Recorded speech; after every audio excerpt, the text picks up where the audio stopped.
Okay, Ty, thanks a lot for joining me inside of this conversation here today, man. So for anybody watching this video, if you could just real quickly share your name, where you guys live and farm at, and then what your farm operation looks like. I'm Ty Severs. I farm in central Nebraska.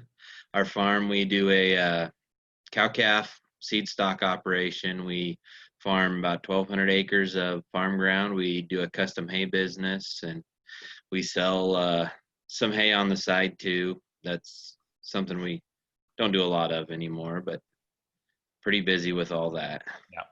Okay, and then you and Tabby have how many kids at home? We got 2 kids, Okay, so 2 boys. 2 boys, and then you guys started this thing from nothing, right? Yep, Just yep. you guys. Went and got a beginning farmer loan from the FSA and built it up from there. How many years ago was that? That was 13 years ago. Okay, it's been a wild ride, that's for sure. Oh yeah. Okay, awesome. Well, you guys have been in Legacy Farmer for a little bit now, but what was, first question I'll ask you, Ty, is what was really not working in life prior to Legacy Farmer? Because you were a guy that came in. I remember our initial phone call. You listened to all the podcasts twice. You've been through a lot of the content, a lot of the things that I put out there to talk about what we're doing here. But what was not working for you that made you say, hey, you know what, we got to change, and this is the avenue for us? We were really burning out. We were pushing so hard all the time. We just weren't spending time with family. Tabby, she's a hard worker. She's there with me all the time. It's just always me and her. But the 2 boys were kind of getting left behind. The businesses were just consuming every part of our lives. We were struggling. We were struggling, wondering if this is really where we should have been. We had nobody to talk to, nobody to visit with about it. We were just struggling, trying to find balance again in our lives, and try to get past just over that hump of profitability. We were making a little money, but we just weren't making enough to make it work, really. Yeah. So out, and like you said, you guys have a solid work ethic. You like to grind. You like to go bust your asses. But at the end of the day, you were doing all that work, sacrificing time with the family and the boys, and sacrificing time just with you and Tabby, and not really getting the reward that you should have been getting. Yeah. Financially. Yeah. Okay. Perfect. Well, so what are the biggest things you've noticed change for you since you've come in? And this is for Ty personally. This is for Ty and Tabby, and this is for Ty in the business too. Mine is, I used to have a lot of anxiety with just the littlest things, and I wouldn't have anybody to call, anybody to bounce ideas off of, anybody to really understand my angle that I'm coming from. There's nobody in our community who's really, a lot of them have just had everything handed to them, or the farm's handed down. It's not really handed to them, but I couldn't go to them and say, hey, here's where we're at. Why can't I get to that next level? And like with me and Tabby, we were always kind of on the same page, but now with both of us being in this program, we really do have a connection on, okay, now our direction is set. We know where we really want to be. We know where that the farm isn't everything anymore. We can't just push every day on the farm. It's our family. We gotta keep our faith. We gotta keep down that avenue, and our family comes second. We will take care of the farm. The farm is here. We built it, but we got to take care of that. Otherwise, we just cannot focus on the farm anymore. Yeah. Yeah. You're talking about your family being first. Yep. Yeah. 100%. Okay. Well, what are the biggest things you've noticed about the way you think about your business though, going forward too?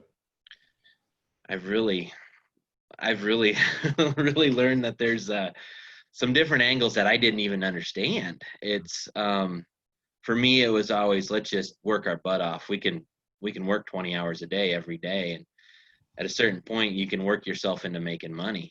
And maybe we really learned that maybe that's not right. Maybe there's things that we can do that can really complement what we're doing, that on maybe some marketing side of things and things like that, that maybe I don't have to work 20 hours. Maybe I can do some of the other things that will pay me instead of me trying to make it pay me. It'll pay me dividends later if I just put in some of that work right now to the marketing side and stuff like that. Yeah, 100%. Well, and the thing is too, is just being exposed to what the reality is inside of business too. Like no flaunt, no, oh, things could work out. Like, no, what are the actual numbers? What is the truth and what are the facts? I don't care how you feel about the operation or the family farm. What are the facts? Yeah. Right. Okay. Well, so what's out of everything that we do, right? We have the entire training program, all the tools, the systems, the resources, the network. Out of everything that we do inside of Legacy Farmer, what is Ty's favorite thing? The coaching calls are huge. The accountability of basically I'm on a path now to try to change my life. And we're really focusing on change. I'm really focusing on changing me, my physical being right now, and the accountability of it, knowing that at some point I'm going to have to answer to somebody. And that's what I really needed. I always knew kind of that I needed to start taking care of myself to make everything else. And when that opened my eyes, that was huge. And then just the community of it, the having the people, there's so many people there you can bounce ideas off of. There's always somebody you can reach out to. Well, and how much are you learning from the other members inside of the coaching calls, listening to their financial positions, what their situations are? How much are you learning? It's pretty incredible, really. There's a couple guys on there that really they're who I strive to want to be like, and the information that they can bring to that conversation is second to none. I don't have anybody around here who would be open to giving me that information. And they're willing to speak up and say, hey, this is what I do, this is what's worked for me, we are successful, or this is what you're off course here. You need to really understand that this is what needs to happen. Yeah. And the thing is too, man, is that stuff is valuable there because, when these guys speak, we all have this standard inside of our group where, the conversations we have, like they're 100% truthful and just what the facts are. And the thing is that, they're true because they're so uncomfortable. Yeah. Truth most of the time is pretty ugly, right? Yeah. So we have those conversations. So what's great is you're able to get feedback from these guys, learn the biggest problems and challenges other people are going through. You're able to connect with all of them. But when they give you feedback back, it's based off of facts and truth versus if you go to your neighbor down the road and they start filling you full of crap about how they run their business and things, it's pretty easy to put a mask on. Yep. All right. Pretty easy to hide reality. So, okay. Awesome, man. Well, so, there's no secret that establishing trust inside of this industry is pretty difficult, right? Ty listened to my podcast. If I'm doing the math correctly, you've listened to like 300 podcasts. Establishing trust to be able to come in here. But once you got on the call, like you were ready to go before we even got on the call. So imagine somebody sitting on the fence and they're watching this and they've listened to podcasts, they've watched our training videos, they see what we're doing, but at this end of the day, like they just can't get over that hump mentally. Like, is this really legit? Is this really for me? What's the one thing you would say to that person that's sitting on the fence? I would say if you've been brought to this point where you think you might need it, I think you almost have to have it. We sure did. We got to the point where if it's just not working for us, this was our way that we could find. I'd listen to every podcast twice, every one of them.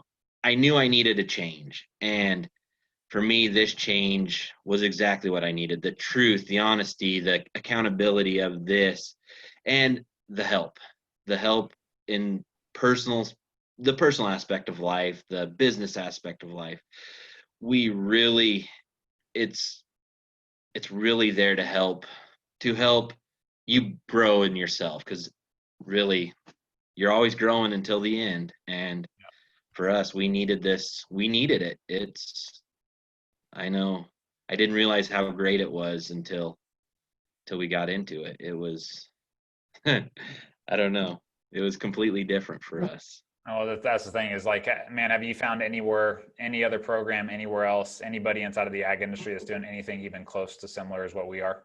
No, and I've looked a lot. I really looked at different groups and different things, different places, different podcasts, and everything's just so shallow, so it's just not real.